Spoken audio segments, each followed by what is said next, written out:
Here's how to solve this ACT problem faster using your TI-84. I'm Tina from my tutor. Let's jump in.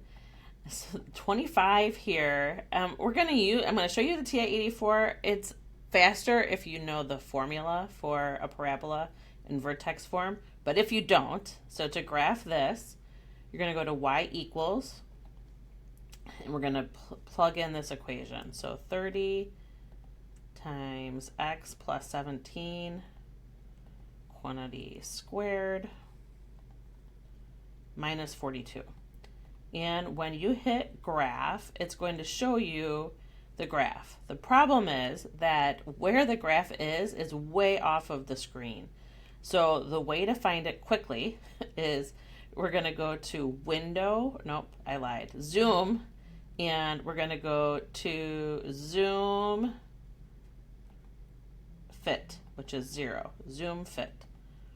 Okay, still really wonky. So now let's try, we'll zoom out.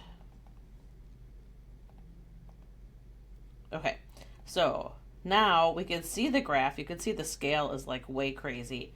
But to get the actual vertex of the parabola, you're going to go to second trace, which is the calculate button.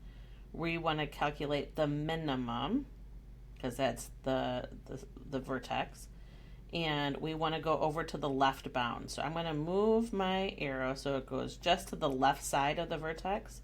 I'm going to hit enter. Now I'm going to move to the right side of the vertex, hit enter, and hit enter again, and it tells you that it is at -17 and -42. So B is the correct answer. I do recommend that before you go on to any other problems that you just set your screen back so that it doesn't throw you off later on.